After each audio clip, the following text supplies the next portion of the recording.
Meeqoo sirba taayee san.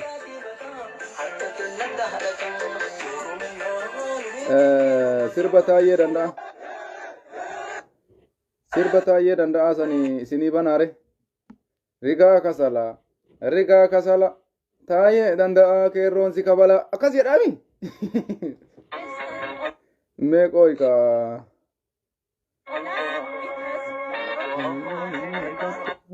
Oftika sanyaade jettu.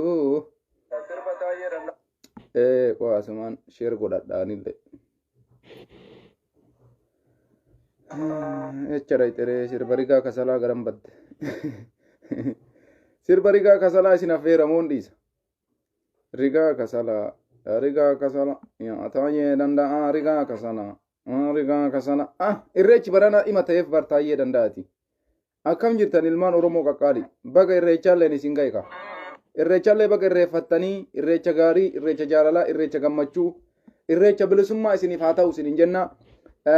Irreechi kun haala gaariidhaan kabajamee dhugaa rabbiitti baay'ee namatti tola. Uummanni keenya uummanni Oromoo akka isin dhugumatti waa'ee qabsoo keessatti hayyoota isaa, sabboontota isaa, nama isaaf ta'u uummata jajjabee warroota qabsoo kana keessatti wareegama qaalii kafalan jara akkasiisan isinirraa dubbachuu barbaanna. Amma mee asirratti osoo hin ta'in dura mee sirba kasalaa kanarraa dubbannu. Waa'ee kasalaa kana sirba kasalaa taayee danda'a maaliif jibba Oromoon? Maaliif irratti xiyyeeffate Oromoon? Taayeen danda'a maal balleessee Oromoo biratti sadarkaa kanatti jibbamu ga'e? Maali rakkoon isaa? Namni kun ofii isaatii maal godhe uummata kanaa? Ijoolleen biyya keessa jirtu maana jibbite? Ijoolleen kaleessa biyya keessa teettee rigaa kasalaa yaa taayee danda'ati qalqalaa jedhanii suni. Ummata Oromooti ijoollee lafaa dhufaa jirtudha. Nuu miti diyaaspooraa biyyaan baa jiru miti. Warra isa waliin Oromiyaa keessa jirutu rigaa kasalaa yaa taayee danda'ati qalqalaa jedhanii jechuudha. Ilmee ilaalaa sirba ajaa'ibaati bara. Rigaa kasalaa yaa taayee danda'ati qalqalaa jedhanii. Qalqala jechuun hin beektan isinuyyuu.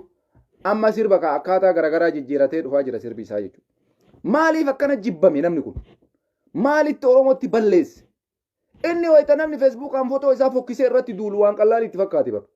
Haqa isa dabarsuu dadhabne isa balleessuu dadhabne footoo isaa shin'aa goonee gafurraa bannu. Guyyaa fursaa arganne taayee danda'a. Namni martuu waan isa ga'u dirshaa isaa addaan qoqqoodannee nyaanna malee foon isaa hin awwaallu taayee dhugaa isinitti maan. Dirshaa nu ga'u adda qoodamuu qaba Oromoo marti. Nama akkasitti na gube sadarkaa sanitti jechuudha. Taayee danda'a jechuun nama osoo du'eeyyuu kottee isaa kana nama maraa qoodanii Oromoo hundaayyuu martuu waan dirshaa isaa fudhatee nyaatee ittiin hafuura baafatu akkasitti dasna jedha. Sadarkaa kanatti jibbaa jechuun taayee. Maaliifi namni suni wallaalaa qofaa miti doomaa jedhama. Doomaa maarashaa lafaan qotan kan taayee jechuun. Sirbi rigaa kasalaa jedhu kun isaa baqii miti. Garuu jaartii ofii waliin galgala sirba sayyoo dhageeffate hamma tokko oomatu itti dhagahama jedhee yaadaan.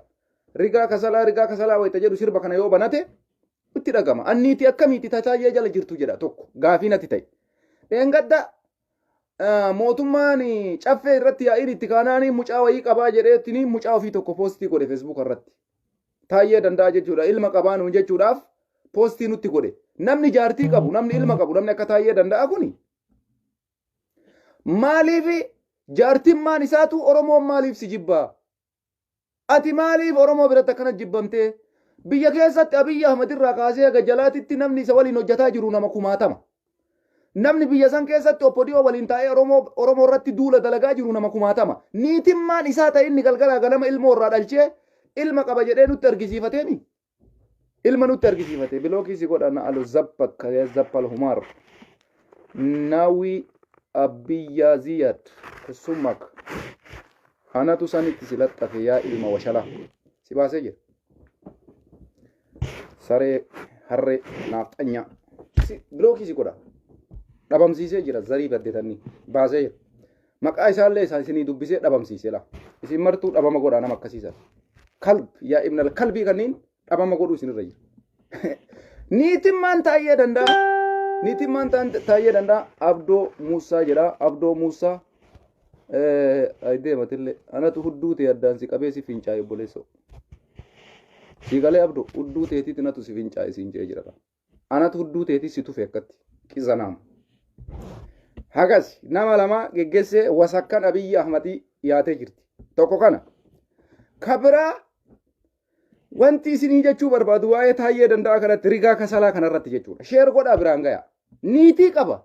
Dheengadda mucaa kiyya jedhee mucaa isaa poostii nutti godhe. Facebook irratti jechuudha. Mucaa isaa waliin fotoo ka'ee poostii godhe. Namni ilma qabu. Namni niitii qabu. Niitii akkami niitiin akkana.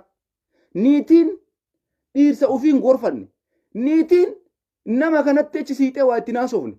Niitii akkami. Niitima akka ufii qaba jechuu Taayyeen bar. Joona bifaalleen isuma fakkaatti. Qalbiilleen isuma fakkaatti. Aqliilleen isuma fakkaatti. Wallaaltum akka Taayyee Danda'attu wajjin jira. Dubartiin jarana qaruutee jira. Ta abbaa ofii sirreessitu jira. Ta abbaa ofii karaa qajeelchitu jira. Maaliif kana isiniin jechuu danda'a?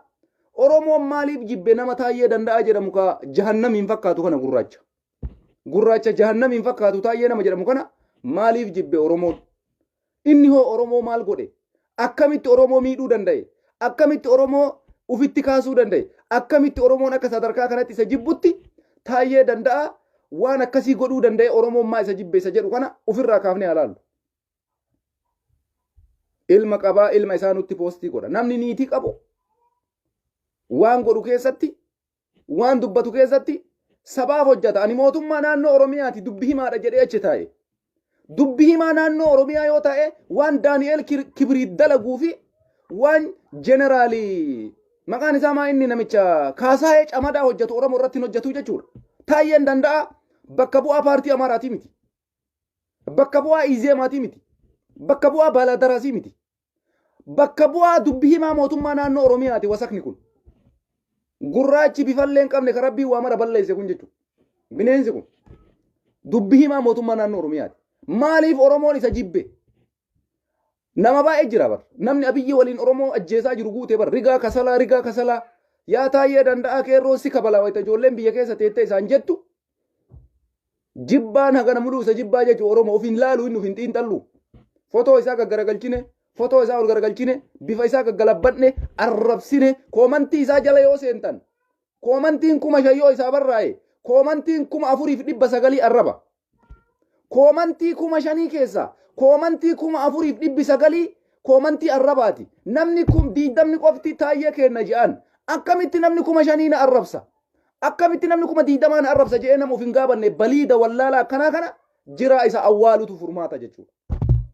Agartee nama arrabsitee hin baranne, nama diqqeessitee hin baranne jira isaa qabdee boolla qottee boolla gadi keette malee hin amanuu jechuudha. Jibbaa uummanni isaaf qabu jechuudha. Anama maal jechuu barbaada? Waa'ee niitii isaa maaliif kaaftee onaan jettan? Niitiin isaa Taayyee Danda'a gorsuu qabdi ture. Dheengadda waa'ee jaartii isaa nutti haasa'aa jira. Niitiin tiyya niitii akkanaati.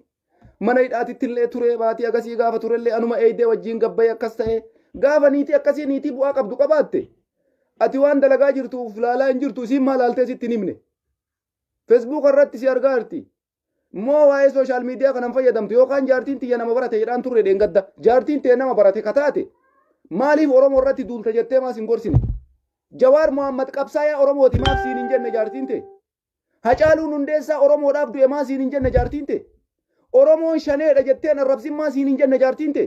Shanee waraana adda bilisummaa Oromooti maas siin hin jenne jaartiin tee? Waraanni ati shanee jettee diqqeessitu kun Oromoodha. Oromoon miiliyoonni 60 shaneedha maas siin hin jenne jaartiin tee? Niitii qabdaa fotoo kaastee ilma keenuu boostii goota. Niitiin teellee sima fakkaatti jechuudha. Wal fakkaataan wal barbaadaa jechuudha. Sirbi isinii bahee jira dhageeffadhaa wajji ciisa. Rigaa kasalaa yaa Taayyee Danda'a qeerroon bakka duwwaa. Siiqalee jaartii tee wajji dhageeffadhu sana. Eega jaartii akka teetii rabbisitti qabeta waa takka hin beekne wallaaltuu siifi isiilleen tokko. Siifi niitiin teellee tokko. Namni akkanatti nama galgalaa ganama hayyuu Oromoon qabdu ajjeesi jedheetiniin arrabsu. Nama Baqqalaa Garbaati irratti duulu. Baqqalaa Garbaa yeroo wayyaanee keessa yeroo meeqa hidhame. Nama Baqqalaa Garbaatiin nyaata dide cuukkoo malee jedhee Baqqala irratti duulu. Jawaar Mohammad takkaa Oromoo tuqeen beeku takkaa Taayyee tuqeen beeku. Cuukkoo malee nyaadhu jedhee Jawaar arrabsa. Jawaariin kun eenyuun akka bakka bu'u hin beeku. Oromoon meeqa akka Jawaar kana jaalatu hin beeku. Sambiraan aytaree Oromoodhaan shanee jedhee kitaaba nurratti baasa.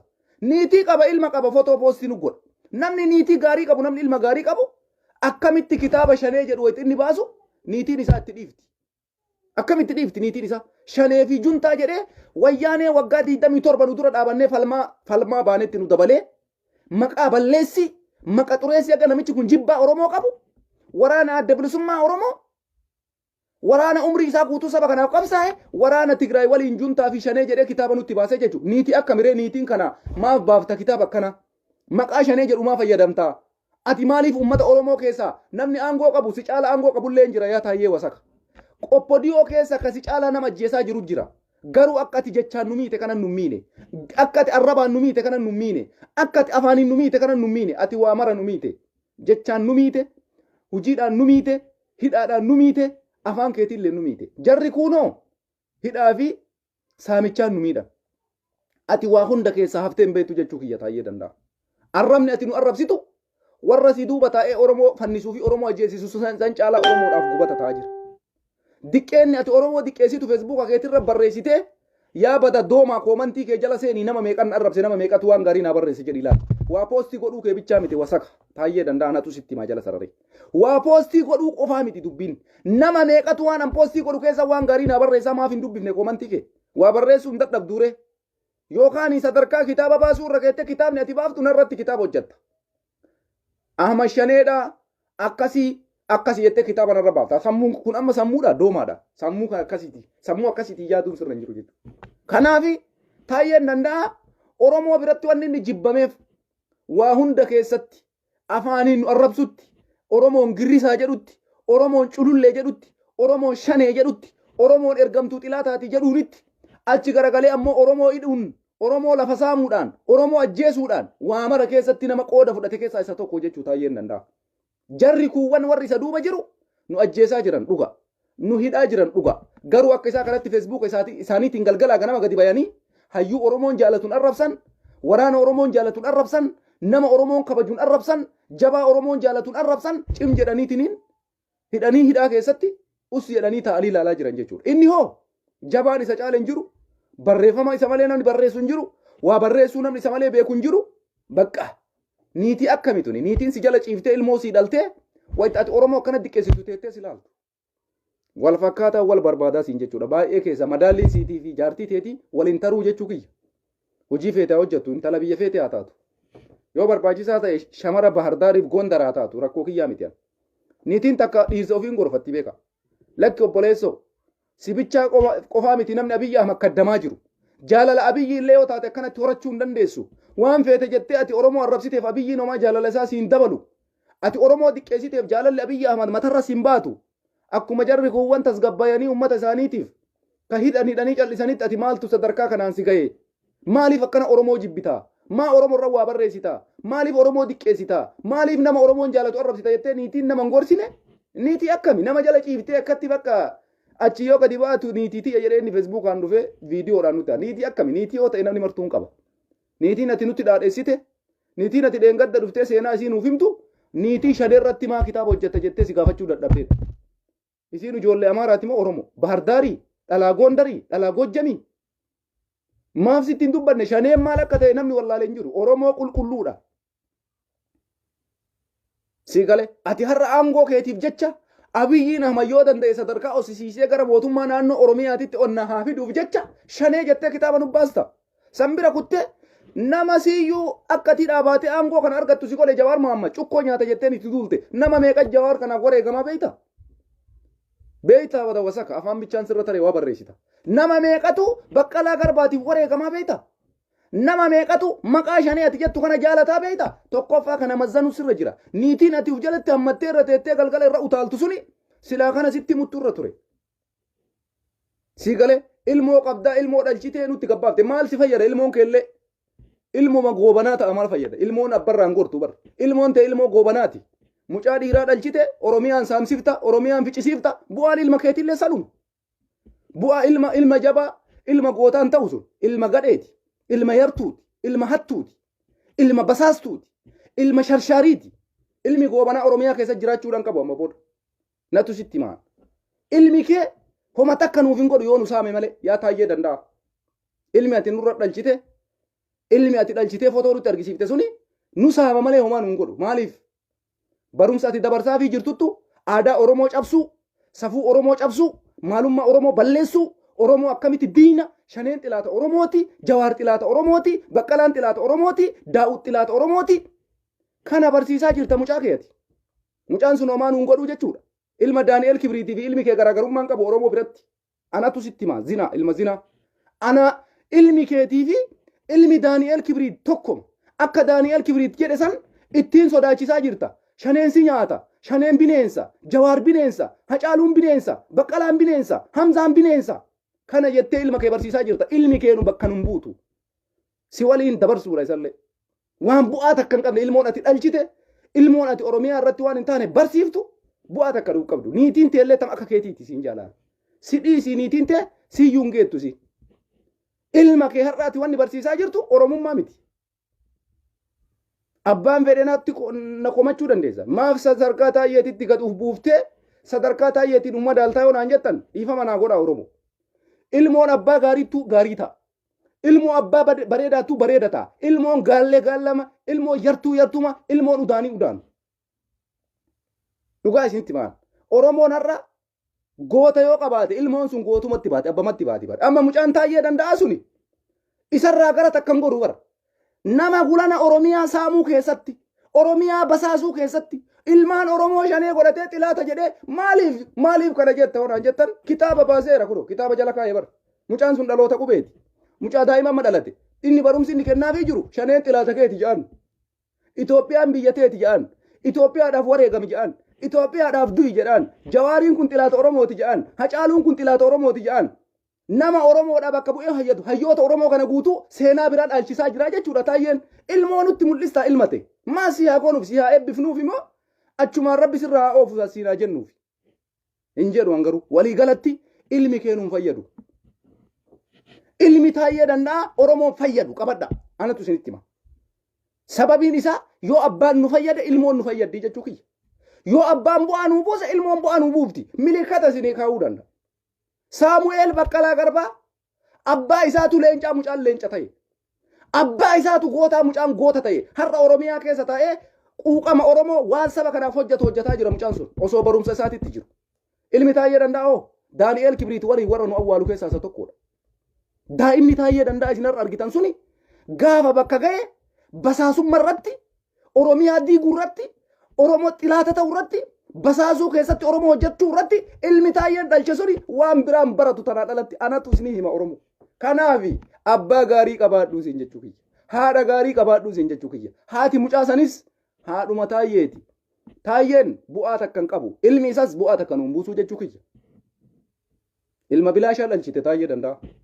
Ilma bilaashaa ilma bu'aa takka sabaan buufne ilma bu'aa takka saba kanaan qabne situ balleessaa jira ammoo. Situ karaa kee dhalchisaa jira. Situ sirna kee barsiisaa jira. Ati amma goobana keessaa tokko bara. Goobana daacheeti ati taayyee danda'a. Fudhatta kanam hin fudhattu. Goobana osoo ta'uu baattee du'aa caaluutitti hin gammaddu ture. Goobana osoo ta'uu baattee Jawaaritti hin gammaddu ture jedhamuu isaa. Goobana osoo ta'uu baattee Baqqalaa Garbaatitti hin gammaddu ture. Goobana osoo ta'uu baattee Shaneedhaan xilaatan jettu ture. Goobana osoo ta'uu baattee Itoophiyummaa nutti hin faarsitu ture. Warra Itoophiyaa eenyutu akka faarsaa beeku sii deebisa deebii jechuudha. Nuti warra beeku hunda isaatu. Ati ilma goobanaa keessaa tokkodha. Ilmoon teellee ilmoo goobanaati. Daa'imni ati dhalchitee fotoo kaatee wajjin poostii nu goote suni homa takka nuun gootu xilaata keenya ilmi kee katti dhalchite. Daa'imni kee ka waggaa lamaa sun anaa fi siif garaagarummaa naan qabu. Tokkoma. Xilaata Oromooti. Xilaata uummata Oromooti. Ilma kee wanni ati leenjiftu Oromiyaa diiguu, Oromiyaa balleessuu, warra maqaa sii dhaye kana, warra silaa goota akka Jawaar Mohaammed kana saba isaatiif wareegamu jettee barsiisuudha qabdu. Warra akka silaa goota Hacaaluu Hundeessaa saba isaatiif wareegame jettee ilma kee silaa barsiisuun sirra jiru. Warra akka silaa goota akka Jaal Daawud Ibsaa jettee ilma kee silaa barsiisuudha qabdu.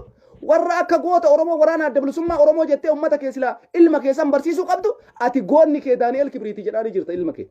Goonni kee Biraanuu Naggaati jedhaanii jirta ilma kee. Goonni kee Doktor namicha kana maqaan isaa eenyuun Aganyoo wanni kana jechuudha. Andargaachoo Tsiggeefaa kana barsiisaa jira taayyee danda'a. Daa'ima isaa san jechuudha. Kanaaf jarana rabbiin abbaa yartuu irraa isin haa qabu. Abbaa gadhee irraa rabbi isin haa qabu. Basaaftuu irraa rabbi isin haa qabu. Ilmoon taayyee ilmuma taayyeeti. Ilmoon leencaa leencuma wayita jedhu namni abbaa sallaalee ilmoo saniin jedha jechuudha. Taayyee danda'a yoo laaltanii ilma isaa san agartan gadda meeqatu isinit dhaga'ama. hamileetu nama caba jechuudha. Hamileetu nama caba. Ilmaan goobanaa ilmi goobanaa kun har'allee ilmoo isaa Oromiyaa keessa dhalchee Oromiyaa keessa guddisee faallaa Oromoo barsiisaa jira bara. Faallaa Oromoo. Oromummaan maal akka ta'e faallessee barsiisaa jira bara. Oromoon maal akka ta'e faallessaa barsiisaa jira bara. Maal taatan isin? Kanaaf boottanii ilmoo isaa dhalatte san faallaa leenjii kennaafii jira jechuudha. Akka inni waa'ee Oromummaan baranne eenyutu qabsaayaa Oromooti akka daa'imni isaan baranne eenyutu hayyuu Oromooti akka daa'imni isaan baranne daa'ima isaa kanarratti barsiisaa jira jechuudha. Daa'ima isaa kan dhalatte ka isaa inni goobanaa Itoophiyummatti amanaa hayyuu Oromoo balleessuu barbaada jabaa Oromoo balleessuu barbaada yoo gadi bahee waa dubbatu feesbuukaan namni akka isaan arrabsu hin jiru gadi bahee hidhaan nama ajjeesuu irratti namni akka isa dalagu hin jiru maa isa qofaa namni aangoo qabu Itoophiyaa keessatti isa qofaa kenne aangoo Abiyyi Ahmad Addisuun Araggaa maa nuun arrabsine Shimallis Abdiisaa maa nuun arrabsine Adaanech Abeebee maa nuun arrabsine hundi isaa isumaa olitti aangoo qaba nama kumaatama namni Oromiyaa keessatti muutama argate gubata garaa keessaa qaban waa'ee saba isaanii irratti dhiisanii waan namichi kun godhi jedheen dirqama godhaa jira namni baay'een jechuudha. Kunoo bineensi daammiin goomanni qulqulluun kuni afaanillee nu nambisne jechuudha. Fasbuuka isaatiin nu nambifne keessaa hoo dhaqee jabaa Oromoo arrabsa. Hayyuu Oromoo arrabsa. Waan Oromoon silaa hin qaba. Oromoon silaa jalatti hiriiruu qaba jedhamee namni ijaan laalu keessa isarratti malee hin duulu. Gaafa akkasii Taayyee Danda'aatii fi warri Bahardaar garaagarummaan isaa maali? Taayyee Danda'aatii fi warri Goojjamiif Gondar garaagarummaan isaa maali? Kanamaaf hin amanne Oromoo isin. Taayyee wayita Jawaariitti duulu Oromiyaa bilisa baasuu barbaada si fakkaata? No. Akka Oromiyaan hundeedhaan baddee Oromummaan baduu irratti duulaa jira jechuudha. Abiyyi Ahmad yoo ta'e Jawaar ka hidheef aangoo isaatiif hidhaa jennu. Mee kun amma silmiin kuni Taayyee Danda'aata jedhamtu jeedalli tuni maal abbaa isiitiif Jawaarii waa jetti. Maal abbaa isiitiif Baqqalaa waa jetti. Maal abbaa isiitiif waraana adda bilisummaa Oromoo shanee jettee diqqeesi. Daalattiin tun. Kitaaba inda'uun kitaaba nurratti baasti. Seerluga isii haa godhu rabbiini. Seerluga jettee shanee fi juntaa jettee kitaaba nurratti hojjetti. Wasakittiin kaleessa nuti qabsoo ilmaan Oromoo kumaatama itti gabbarree nama 5,000 fixee Oromoon hidhaa isa baase seerluga jedheetiin waraana adda bilisummaa Oromoo sirna nafxanyaan fudhannu jedhee isa dura dhaabate. Abiyyiinu akkanatti Oromoon arrabsine. Isaami xaqlaa ministeeriin Itoophiyaa inni akkanatti nun arrabsine. Diqqoo isii kabajan nu qabaa bara. Keessatti obsa qabaa bara. Wayita Oromoodhaan waa jedhu hin jedhu barakatti. Shaneedha jedhee takka Abiyyiin feesbuuk isaatiin arrabsee beeka. Takkaa nu arrabsee beeka. Takkaa Jawaariidhaati cuukkoo malee nyaadhu beeloftee dheebotte akkamitti akkana namaan jira inni eenyuun caale Taayyemmaan kun jira bara. Akkanatti galgalaa ganama gadi bahee Oromoo arrabsu jabaa Oromooti irratti duulu eenyu olii. Kanaaf uummanni keenya gubatee wanta wallaalee qeerroon biyya keessa jirullee rigaa kasalaa Taayyee Danda'aa rigaa kasalaa nutu sitti cabse rigaa kasalaa jedhaniin jechuudha. Guyyaan gaafa ga'e waan jedhe saniin godha qeerroon yeroo itti eegganna ammoo. Yeroo itti eegganna. Kanaaf ilmi Taayyee Danda'aa Oromiyaa keessatti dhalachuun goobanni nurratti dagaagaa jira jechuu argisiisa jechuudha. Ilmoon abbaa gaarii qabdu ilmoo abbaa gaariiti. Ilmoon hattuu akka Taayyee Danda'aa tuni bu'aa takka Oromoodhaan buuftu. Kana quba qabaachuu isinirra jira Oromoo. Ilmi Taayyee Danda'aa nuun fayyadu. An dhugaa isinitti himaa. Abadan. Hundi keessan kana amanuu isinirra jira. Maaliif akkuma isiniin jenne gaafa Taayyeen Oromoodhaa bu'aa buuse ilmi isaa bu'aa nuu buusuu danda'a. Taayyeen bineentiidha. Jeedalli jeedalu. Ilmoon isaallee jeedalu mataati. Ta Oromiyaa hattu tanuma gargulan. Ilmuma inni amma dhalchee nutti fotoo poosti godhe santu gulana nu saama bara. Gulana dachii teenna saama bara. Gulana bar Daani'el Kibriitii ilmi ergamu ilma akkasiiti bara. Ilmi gulana oppodiyoodhaa maqaa oppodiyootiin ol guddataa jiru ijoollee akkanaati bara. Ijoolleen har'a Oromiyaa keessatti waa'ee Oromoo hin beekne. Ta abbaan isaanii akkana ergamtuu ta abbaan isaa waa'ee Oromummaa hin barsiifne. Jara naammaati ilma biyya kee amma Oromoo qulqulluu yoo taatanis eenyuun fa'aa fakkeenya godhattan Waaqoo guutuu fa'aa Jaarraa Abbaa Gadaa fa'aa Taaddasaa Birruu fa'aa Elemoo Qilxuu fa'aa sa'aatii ammaa kana keessatti ammoo eenyutu Taaddasaa Birruuti eenyutu Waaqoo guutuu kaleessaati eenyutu Jaarraa Abbaa Gadaa kaleessaati gootota akka Hacaaluu Hundeessaa fa'aa ilaaleera Taaddasaan Birruu har'a Hacaaluu jechuu dandeessa saba isaatiif kan wareegamu kana barsiisuu danda'a Taayyee mucaa isaa Jawaar Muhammadarraa gootota akka Nadhii Gammadaa akka Waaqoo guutuu jechuu ni dandeessa. Baqqalaa Garbaa Jaarraa Abbaa Gadaa jechuu ni dandeessa. Taayyeen Danda'aa ilma isaa kana barsiisuu danda'a. Jawaar Oromoof Oromiyaa fidhame jedhee kana barsiisuu danda'a. Taayyeen Danda'aa ilma isaa. Baqqalaan Garbaa Oromoof Oromiyaa fidhame jedhee ilma isaa kana barsiisuu danda'a. Taayyeen Danda'aa. No. Jarri kuni Itoophiyaa diiguuf dalagan jedhanii bara. Inni akka ilma isaa kana barsiisa bara jarri. Ilma isaa bara abbatu waan gaarii barsiisa bara. Taayyee mucaa isaa maal barsiisa? Jawaar Itoophiyaa diiguuf dalagaa. Baqqalaan Itoophiyaa diiguuf dalagaa. Shaneen Itoophiyaa diiguuf dalaydi. Shaneen xilaata Oromooti jedhan. Jawaar xilaata Oromooti ja'an gootan jedhuuni bar. Ittini waan akkasii abbaa gadhee jechuun abbaa akkanaati. Abbaa akkanaa irraa dhalachuun si gaddisiisa. Mucaan suni carraan isaa carraa kana ta'e jechuudha. Daa'ima taayee dandaasa. Mucaa qabaachuu taayee arguun itti gadde. Osoo dubara wayii rabbi kennee fi dubartiillee zabana kana keessatti qabsooftu jira. Ilma dhiiraa taayeen qabaachuun nama gaddisiisa. Nama gaddisiisa. Maaliif namichi kun bu'aa takka Oromoo hin buufne. Hattuudha, saamtuudha. Qabsaayaa Oromoo laaltee akka ummanni Amaaraa laalee hayyuu Oromooti duuluutti duula bara. Ilamee laala. Ummanni Amaaraa kun jabaa Oromoo malee ittiin duulu bara. Nama kana Oromoon qabdi nama jedhu malee ittiin duulu bara. Oromoodhaa nama kanatu cimaa nama jedhu malee ittiin duulu bara Amaarri. Taayee danda'a jechuun akkasii bara. Jabaan Oromoo eenyu jedhee barbaadee itti duula bara. Eeshi namicha kanatu ilma dhalchaa jira rabbii keessanii jedha. Kanatu Oromiyaa irratti ilma nu dhalcha. Kanatu iyyuu ilma dhalchee Oromiyaa keessatti sirna Amaaraa barsiisaa nu keessa taa'ee guddifata. Namatti dhaga'ama. Baay'ee namatti dhaga'ama. Kanaafi waan nama gaddisiisa. Cal'isuufis dubbachuufis waan nama dhibaati jedhe. Akkuma Umaru Suleeman jedhe san. Waan nama dhibaati. Waan nama dhibaati. Kanaaf sirbi baafameefii jira. Oromoon haga gubatee waan takka isa godhuu dadhabe, haga isa argachuu dadhabe, yaada isaa gara Feesbuukaatiin, yaada isaa gara koomantiitiin, yaada isaa gara sirbaatiin, rigaa kasalaa nutu si cabsataayee danda'a jedhanii jiranii guyyaa san rabbi nuuf haa fidu gammachuudhaan eegganna. Faariqa sabr isa arabni jettu san wallaahi obsaan. Obsaan eeyna waa maraa argachuudhaaf. Saayyee danda'a dimixmaaxii isaa balleessina yoo rabbi jedhe. Dimixmaaxii isaa abadan hin dhiisu Oromoon. Anatu sinitti mala. Fursaa wayii argannaan jechuudha. Carraa wayii argannaan namni akka taayee danda'a Oromoo irratti duulee hin jiru. Namni akka taayee danda'a jabaa Oromoo qabu duulee hin jiru. Namni akka taayee danda'a hayyuu Oromoo qabu diqqeesse hin jiru. Namni akka taayee danda'a qaama kanatu qaama Oromooti. Qaama kanatu Oromoodhaaf quuqama.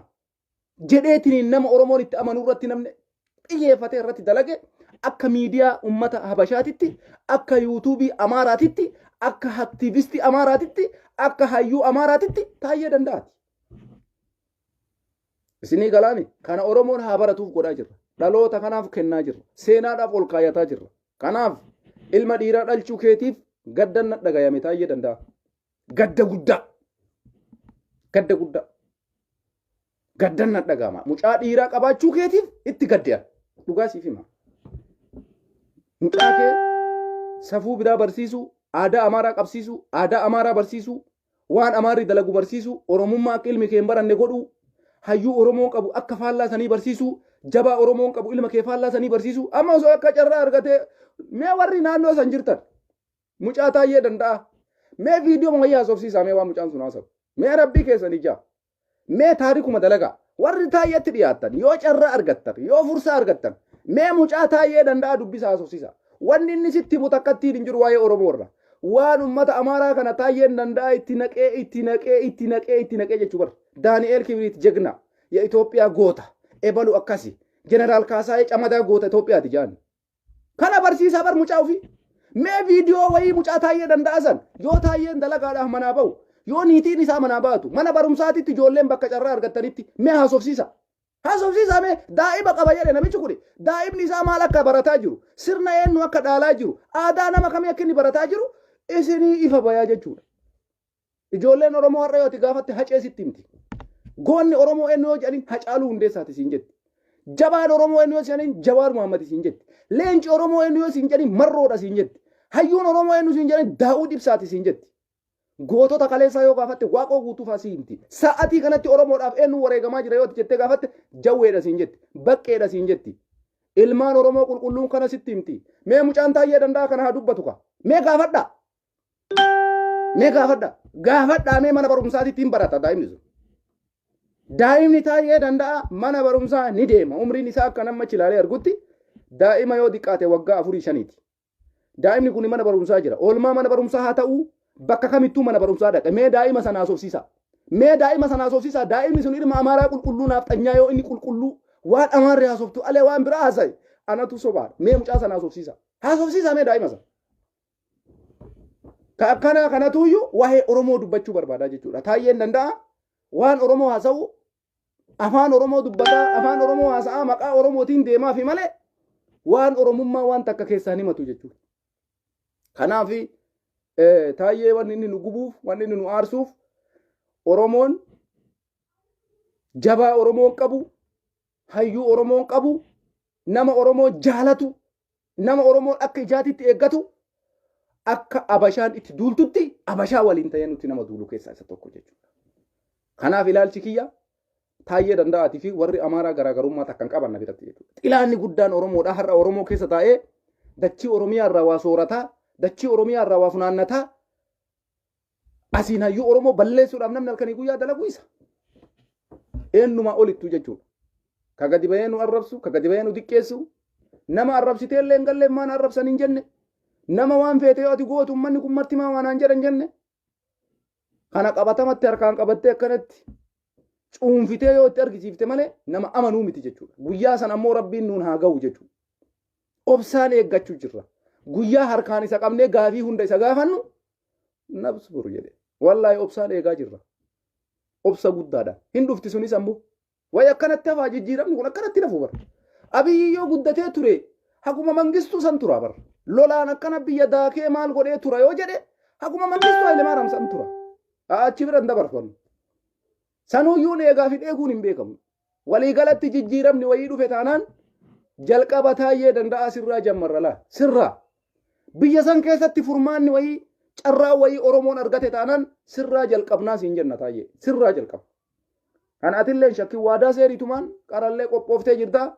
Wareegama kafaluudhaaf ummata Amaaraa bakka buutee wareegama kafaluudhaaf qophooftee jirta. Nutis ammoo akka Oromootitti bakka buunee basaabtuu akka teetii ta Oromoo cabsuudhaaf halkanii guyyaa deemtu tana irratti sodaa tokko malee tarkaanfii sirra fudhachuudhaaf guyyaa rabbi haala nu mijjeesse duuba waan hin deebineef jechuudha. Atis kana hubadhuutumaan haga sanitti fasaaxisiin jenna. Waan feete jedhii, waan feete barreessii, hayyuu Oromoon qabu kafeete diqqeessii, waan barbaadde barreessii, warra yaada warra si jala seenee koomantii si barreessiti. Nuti asumaan dhufnee sitti cabsina laa rakkina keenna aarii sirraa qabnu, gadda sirraa qabnu, gubata sirraa qabnu asumaan sitti calawu goona laa. Asumaan sitti calawu.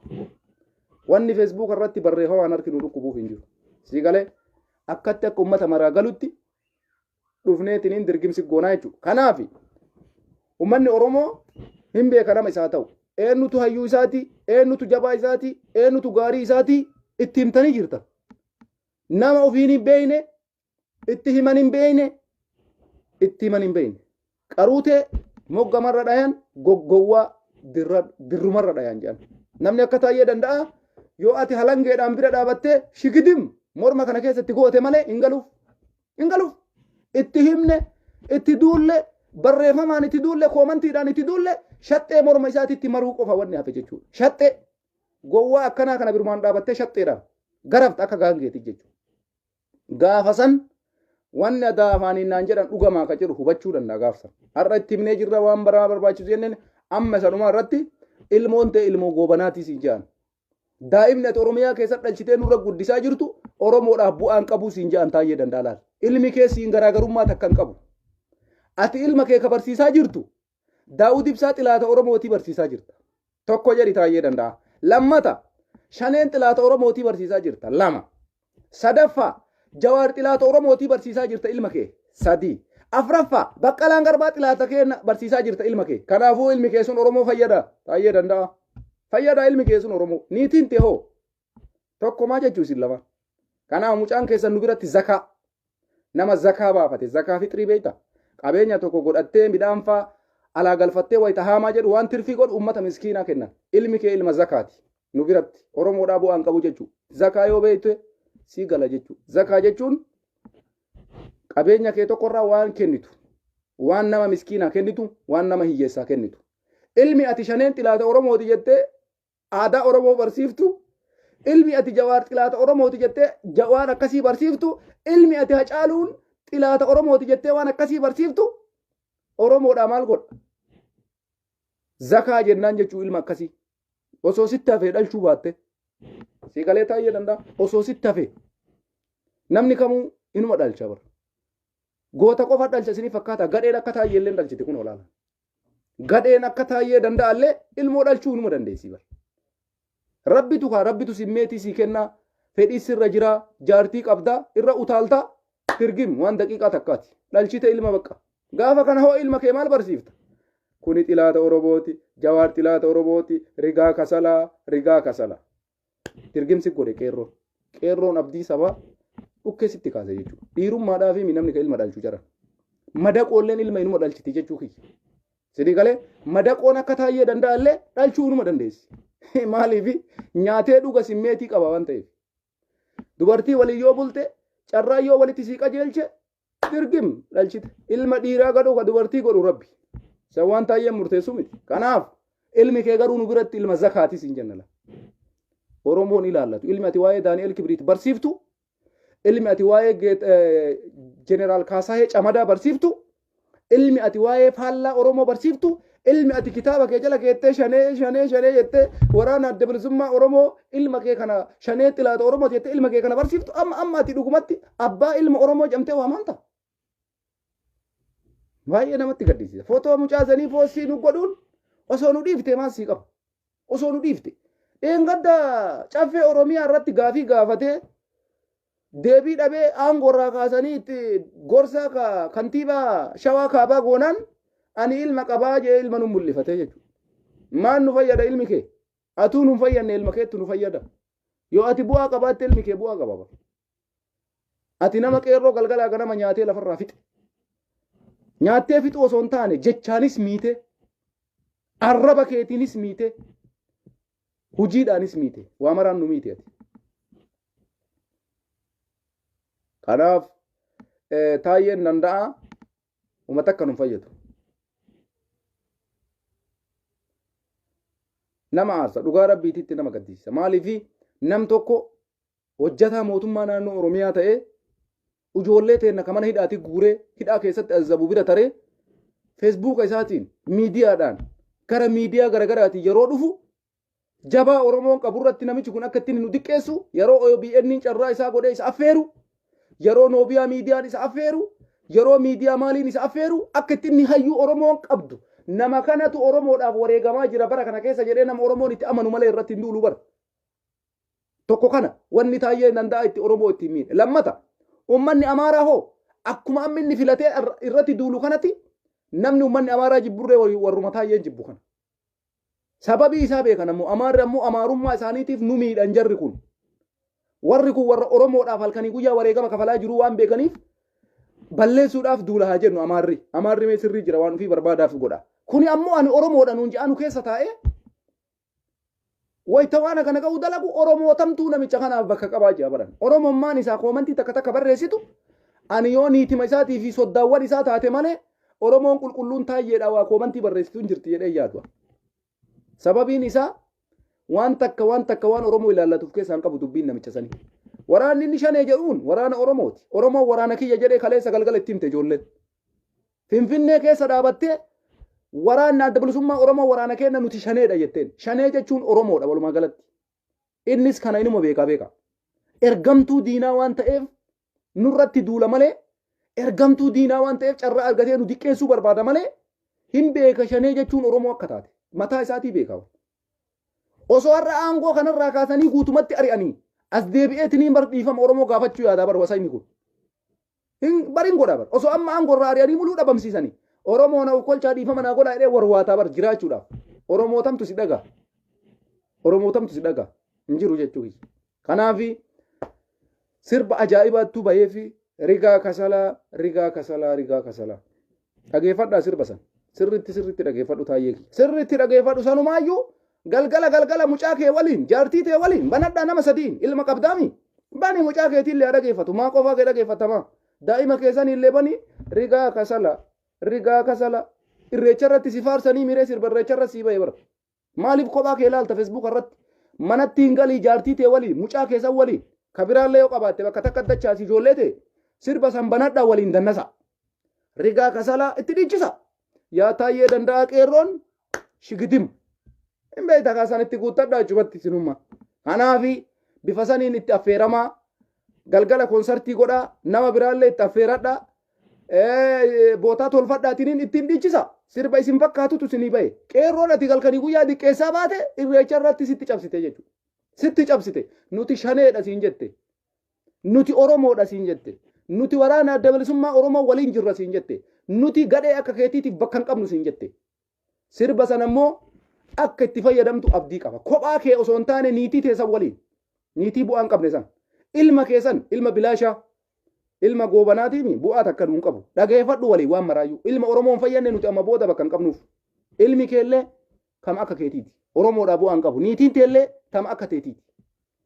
Hin beeknu waan isiin dalaytu. Intala biyya kamii akka ati fuute rakkoo keetisu. Kana niitii wayitati Oromoo galgala ganama arrabsitu. Wayitati Oromoo jawaariin arrabsitu. Wayitati baqqalaa arrabsitu. Wayitati Oromoo miiliyoona 65 girrisaa itti arrabsitu. Maaf akkana gootan obbo Taayye. Isin nama dubbii himaa mootummaa naannoo Oromiyaati. Nama kaan walirraa maa barumsa hin fudhanne. Eenyutu bifa kanaan uummata Oromoo xiqqeessaa jira dubartii siin hin jenne. Ani dubartiin jedhuun tam akka teetiiti jechuudha.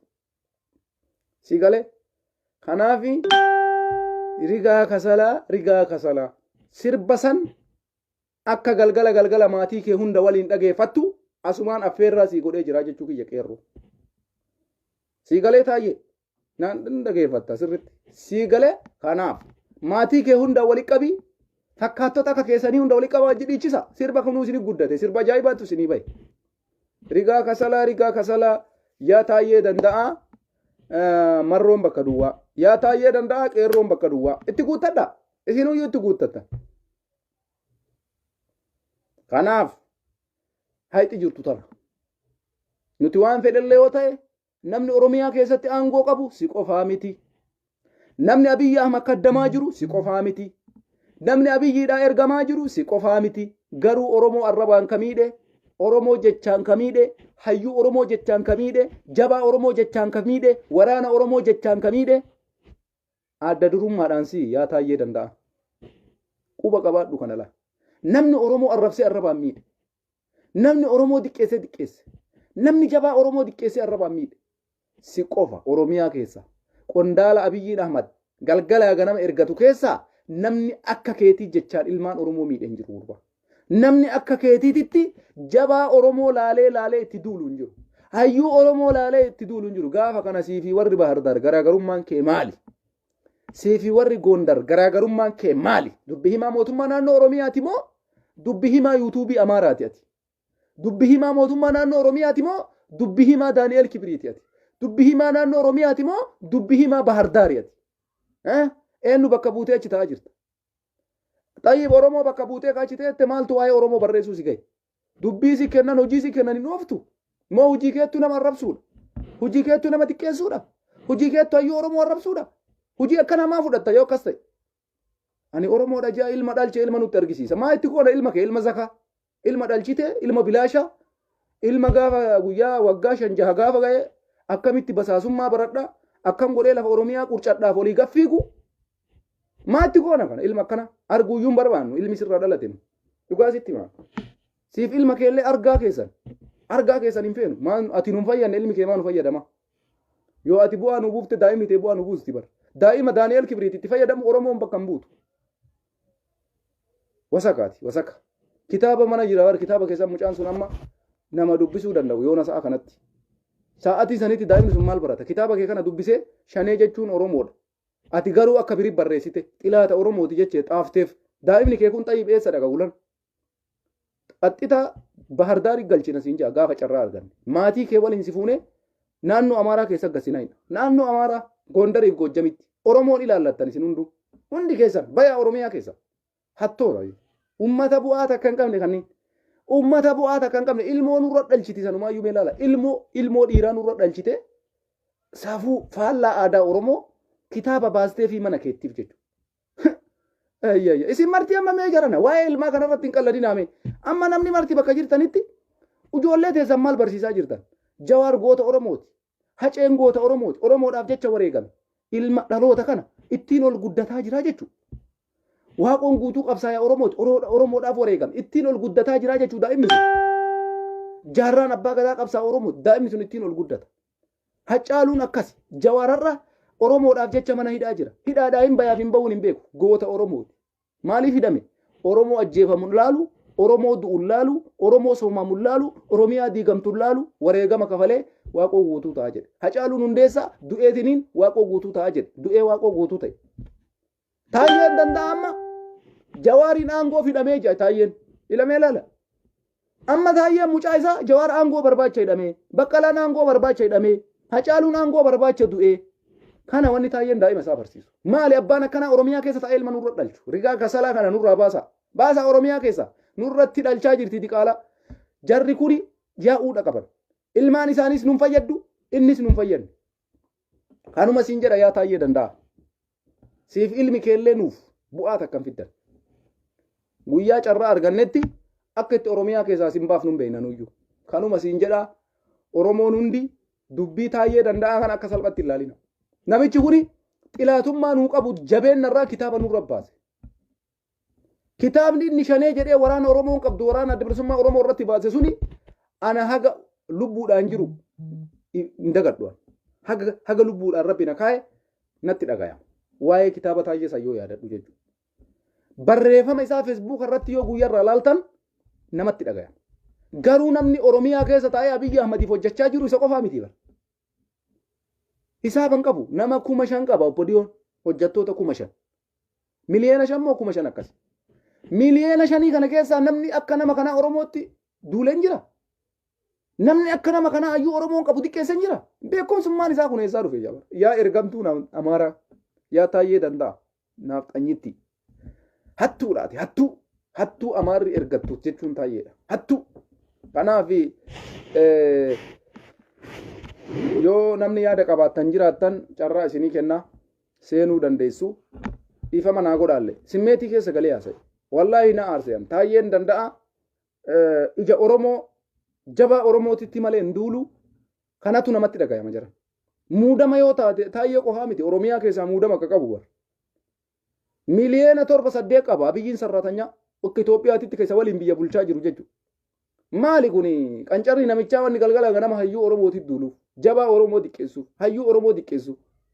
Maa inni bu'aan isaa maal argachuudhaaf dubbii himaa mootummaa naannoo Oromiyaati. Saniin alatti mee bu'aan inni isaa siqu maali? Arrabni namni isaa arrabsu kun bu'aa isaa qaba. Das jedha. Ajaa'iba. Kaameeraan keessa hin jiru ganno. Kaameeraa kee banadhu kaameeraan kee hin jiru.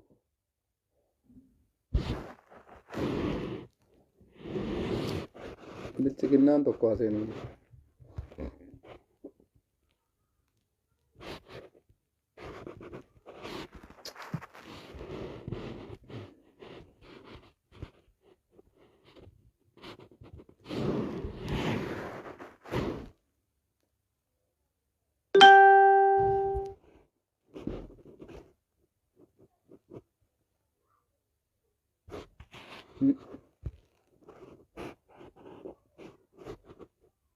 Asoo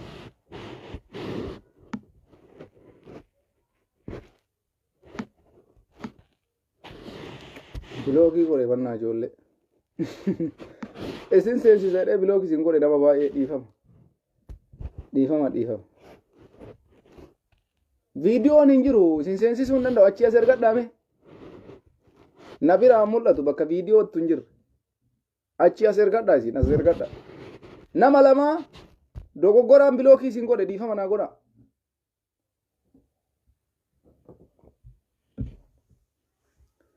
Isinii erga jedhee viidiyoo see gattu daawwanni bilookiidha. Boota bilookiitu sorry. Hin jiru kaameeraan na bira hin jiru. Silaa normaala baay'isee asiin dhufuu qaba kaameeraan beektaa. Asiin dhufuu qaba Aisha. Maayik. Hin jiru wanna. Hin jiru kaameeraa. Kanaaf akkasii dhiifama naa godhaa simmeetii keessa galee haasa'e ani taayyee danda'a irratti wanni akkatti na haasofsiise waan inni dalagaa jiru kana caalaa jedhamu ni qabaa jiru.